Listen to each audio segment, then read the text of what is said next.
Hey, everybody, welcome to our virtual Bible study for this Wednesday. We are glad you have tuned in to be with us. And I don't know if you notice, I put on a long sleeve shirt today. I probably didn't need it. It's still in the 70s, but I'm loving this weather. I hope you are too. It's been nice and cool in the mornings, and the afternoons have just been absolutely perfect. And I love this time of year. I love breaking out the long sleeve shirts. I don't even mind to wear a jacket every now and then. Um, I'm just a Goldilocks kind of a guy, right? I don't like it too hot and I don't like it too cold. And to me, this time of year, along with a couple of weeks in the springtime, those are Goldilocks weeks. Those are just perfect. And I hope you are giving thanks to our great God in heaven for the beautiful weather. It is just gorgeous. And right now I'm on the porch recording, and it feels fantastic outside. There's just a slight breeze blowing. The sun is shining. The beautiful fall flowers. I've got mums in the background. They're just flourishing right now. This is an invigorating time of year for me. I love it. So it's also, this time of year is a precursor to a lot of things that we really enjoy as a congregation and as a family. Real quick, I will tell you, this Sunday is going to be our Friends and Family Day at North Hamilton. So please come be with us. If you're a friend of North Hamilton, if you're a family member of somebody that is a member at North Hamilton, or you don't even have to be either one, just come on to North Hamilton and be with us on Sunday. We're going to have an outstanding morning service. We're going to have a great lesson. We've got a great study lined up for our worship hour, and we've got a new study in the book of Judges that we're just really enjoying for class, so come be with us. And then afterward, right after our morning worship service, in our new fellowship building, we're going to have a meal. There's going to be food. There's going to be so much. We're not going to be able to eat it all. It's going to be fantastic, so I hope you'll come be with us. And then we have just a sort of an abbreviated afternoon service, a singing. We do that on our Friends and Family Day, a small devotional, and we'll be dismissed for the day. But I hope you'll come be with us. Would you plan for that? Now, I mentioned, we have that coming up for North Hamilton. It also means this time of year, the cool weather means we're getting ready for our fall block party, our fall trunk or treat. We call it a block party. We have a lot of people to come to that. That's going to be on the last Saturday in the month of October. I hope you'll mark your calendar for that. Come be with us. On average, we have anywhere from 3,000 to 5,000 people to come through the North Hamilton Church of Christ building area. We have all kinds of activities for the kids. We try to provide a safe environment. We have Bible materials. We love to give that away for free. I hope you'll plan to be with us then. Be looking forward to announcements on that if you're on social media, which you probably are watching this video. Be on the lookout for an advertisement, a flyer coming up pretty quickly, some sort of a banner or a poster about our fall block party. So be on the lookout for that.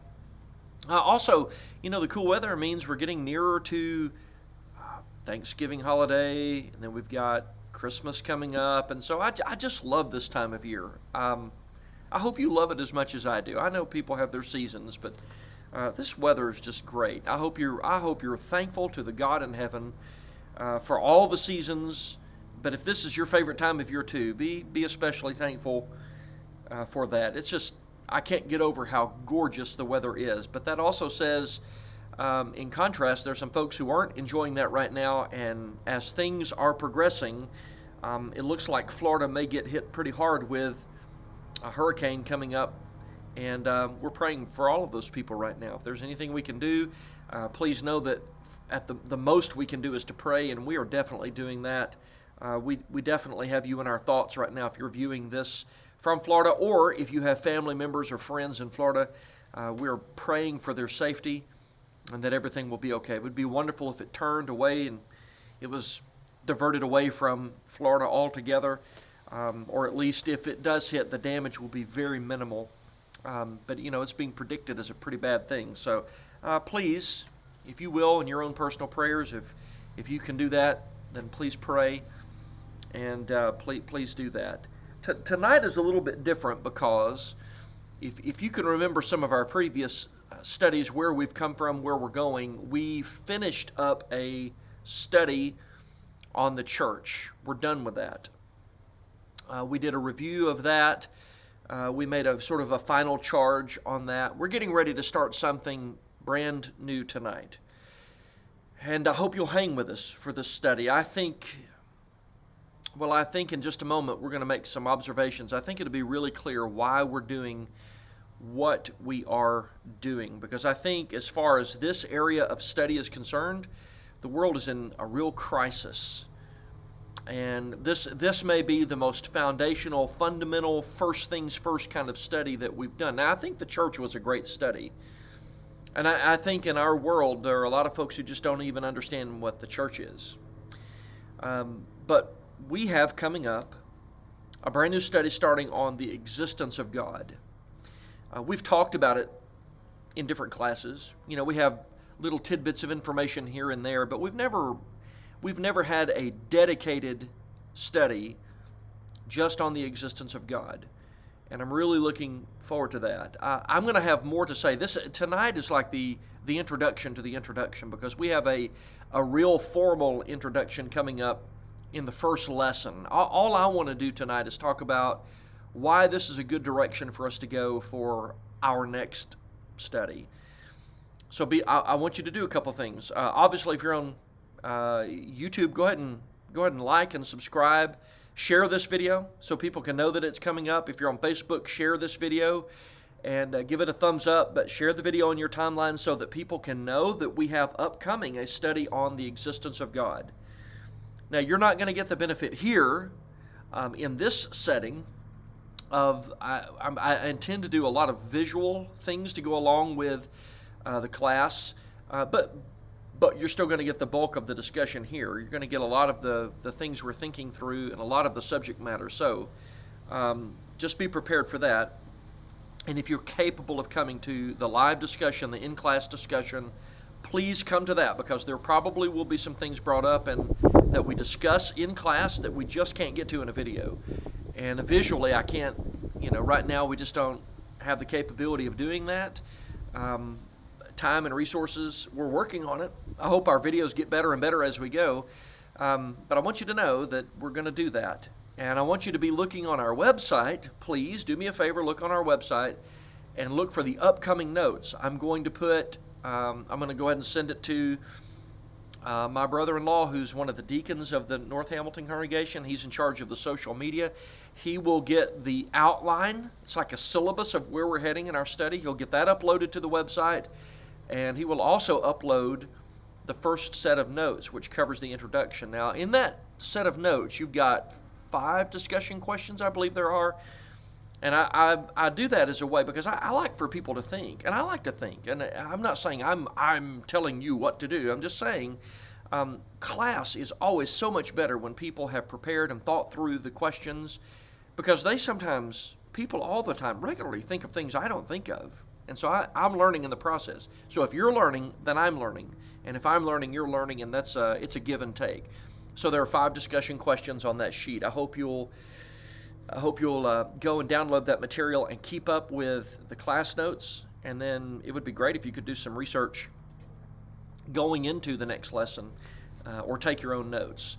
But I just want to talk tonight about why at this juncture in history, why this is a good direction for us to go in our study. I don't think I need to convince you that there are tonight, in this day and age, right now today, far less people who believe in God than in ages past. You agree with that, right? That we live in an age where there just aren't a lot of people who believe in God anymore. And I don't mean at all people who just aren't religious who believe in God. I mean just giving up on the idea of God completely. The truth is, and if you'll study it statistically, in class when we start getting to lesson number 1, we'll deal a little with some of these in lesson number 1. We're going to talk about, in the introduction, some statistics about truth and where the world is going with truth. And you've heard me do some of those things before.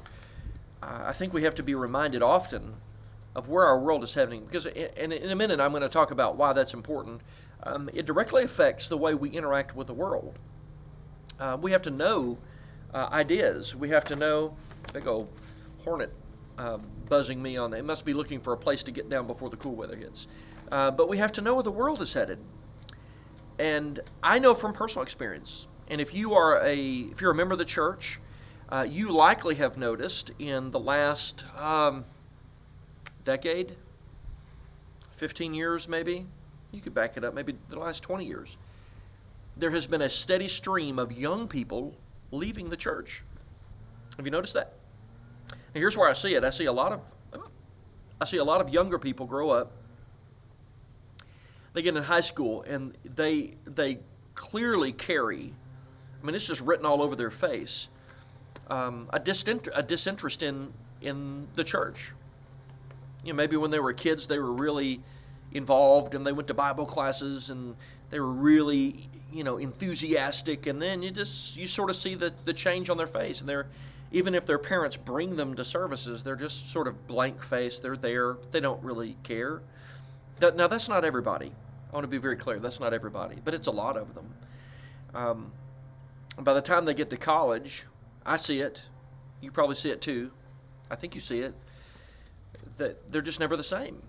And the vast majority, especially when you move down to within the generation of the millennials, okay, so if you're looking at millennial generation, I mean, it's high percentage. You're talking of those that were previously involved in the church, it's above 90% who leave the church. 9 out of 10 people within the millennial generation are leaving in droves, religion behind, and much of it is spurred from the fact that they don't believe in a creator anymore. They don't believe in God. And the younger you go with that, the younger you go in age, in generation, like for example, if you move to millennials and you go to Gen Z, it's even higher among Gen Z population that do not believe in God. So it's an astounding number of people, and you think, well, how did we get here? Because we were talking about, if you go back to the 30s or the 40s, sorry, just a second, I had the wind blow something out of my hand. If you go back to the 20s and the 30s, like the 40s, right? If you go back to just prior to, after World War I, World War II, during that era, and before that, even before that, I mean, really, you can go back to the founding of America, and you look at the founding of America and what we believed about it. We've come a long way since then. There used to be almost universal belief in the existence of God. If you did not believe in God, if you did not believe in a creator who made this world in which we live, you were the minority. And I mean, you were a really small minority. But that is not true anymore today. And the numbers are growing to the point that those who believe in God are now the minority. And the younger the generation, okay, go and look. Statistically, if you move down to Gen Z, there's very little belief in the existence of God. I watched a video sometime back. It was on YouTube. And there was a man who was interviewing kids about their conception of God. And I remember the very first child, okay, he couldn't have been more than probably 7 or 8 years old, probably 7 or 8 year old kid. And he goes, can you please tell me what you believe about God? And he goes, I don't, I'm an atheist. This is a 7-year-old kid. Now you talk about belief in God, when you move to small kids, they sometimes have more wonder and trust in God than sometimes adults do. But now you're seeing within that age group just the rejection of God. And I think what Gen Z covers from, like, was it 2001 onward? So that's still all Gen Z. So it's astounding. One girl was being interviewed, and she was asked about God, and she said, quote, God is like a guy up in the clouds, like on The Simpsons. Why are we getting to that point in society? How's that possible that we can get to a point when people are just likening God to something they've seen on The Simpsons? One kid said, Jesus is the mommy, he's a hexagon. Well, there's obviously some misconceptions in that, but it clearly indicates that there's some just serious fundamental misunderstanding about who God is and who His Son is. One at the very end of that video said he was asked, to draw out God. He said, and he drew out this. It was all kinds of things. He goes, well, I just imagine that all different religions have their own God portrayed, and I didn't want to do just one, so I did them all. And he was saying everybody just kind of believes in whatever they want to believe in when it comes to God. So my question tonight is, why is that happening? I think even that right there is enough to illustrate that we are in trouble in this world. We're in trouble in this world when it comes to belief in the existence of God, because that majority is now gone. That the people who believe in God are now, I think, probably in a minority. And even among those who believe, I don't know that there's strong belief in people who believe in the existence of God anymore. You just see this ever steady stream of agnosticism and atheism and skepticism and this infidelic type of heresy, clinging thought today that just rejects not just truth, but the source of truth, which is God. So why is this happening? Well, I'm going to give you my thoughts, and of course in class we would be discussing these things, but I'd like to give you just a couple of thoughts real quick, and then we'll kind of wind it down. This is not a long video tonight. Again, this is just the introduction to the introduction. So why is this happening? Why is this going on? Well, I remember a statement in Hosea chapter 4 in verse 6. And that passage, well, let me just go ahead and read it. Hosea 4:6, God talks about His people being destroyed for lack of knowledge. He says, my people are destroyed for lack of knowledge. Because you've rejected knowledge, I will also reject you from being priest for me. Because you've forgotten the law of your God, I will also forget your children. So, I would suggest that a lot of it has to do with the fact that there is within what are supposed to be, what is, 1 Peter or 1 Timothy 3:15, what's supposed to be the pillar and the ground of the truth. I would suggest that there is likely a lack of conviction, a lack of understanding, and a lack of knowledge, a lack of belief in authority figures who are supposed to be passing along these truths, 2 Thessalonians 2:15, to future generations. And we're not doing it. Which would lead me to number 2. I think the second reason is we're not training our children to believe. We're not doing it. We're not challenging their thinking. And I don't mean with error. We're not teaching them to be thinkers and use good common sense and putting two and two together in the universe and coming away with absolute truth. We're just not teaching that. So it's kind of like Judges 2:10. There's a generation that has come along that does not know God.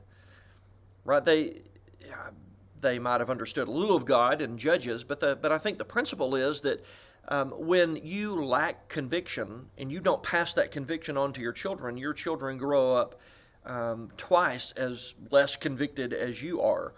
It's kind of like the statement in Matthew 24, you make them twofold more the child of hell than yourself. I think that's happening. I'm really convinced of that we aren't convicted.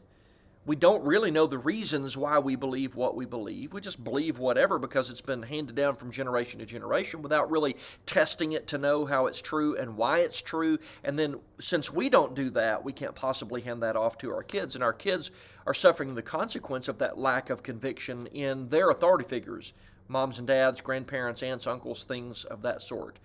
Even church leaders. Just sometimes we just don't know why we believe or can't defend what we believe, and they see that. And that lack of conviction transfers to them in a complete loss of faith. Why is it happening? Well, I think it's popular now to be a disbeliever, an unbeliever. To disbelieve in God is actually trendy now. It's like John 3:19. He says the world loves darkness. Jesus said that to his apostles. It still does. Giving up on God, rejecting God is so popular right now. And I think people latch on to popular ideas. They don't want to be the oddball. Nobody wants to be a sore thumb and sort of stick out. But I think that's happening. I think that because of the popularity of it, it's much more easy for people to just sort of move in that direction, whether they're convicted of it or not, whether they believe that to be the truth or not. They're doing it because it's popular, and they've probably never been challenged with conviction with truth by authority figures. So all those things kind of go together. And then I would probably add another. You could probably think of some, but I would add the corruption in the educational system. There was a time when the Bible was taught, and the Bible was used as an English reader. Science rejected the idea of change from one kind to another because it's anti-science, right? It's, you can't violate the law of biogenesis. You can't twist and amend the laws of thermodynamics. And so, Darwin comes along and people scoffed at the idea of evolution, but it's mainstream now. Very, very few places you can go that you don't get a healthy dose of that the world is an accident. So I think all those factors have led to the populism of atheism. It's just popular these days. And we're in trouble. Statistically, it's no nation can survive, no people can survive the abandonment of the knowledge of God. You do that, you're in trouble. And so not just America, not only is America in trouble, but Europe is in trouble and all these other places in the world because we're quickly giving up on God. And we have an obligation to do something about it. In 1 Peter chapter 3, verse 15, the Bible says, "But sanctify the Lord God in your heart, and be ready always to give an answer to everyone that asks you a reason of the hope that is in you, yet with meekness and fear." And so, we have to have the right attitude. But God places the impetus upon us. I mean, we bear the burden of defending His truth, which includes a knowledge of Him. We bear that responsibility of being His defenders upon this earth. So when someone says, there is no God, what a silly idea it is to believe in God, then it's time to roll the sleeves back and put the fists up spiritually, so to speak, and go to war for God.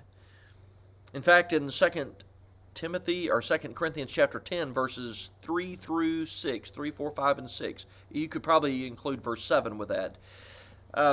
He says, the weapons of our warfare are not carnal, but mighty through God to the pulling down of strongholds, casting down imaginations and every high thing that exalts itself against the knowledge of God, bringing into captivity every thought to the obedience of Christ. And so he's talking about how it is our responsibility to challenge the ideas of the world that are not true and bring the loyalty of mind of those who believe those corrupt things, to tear down those strongholds and build truth and embed truth in those minds so they can be loyal to Jesus. That's our job.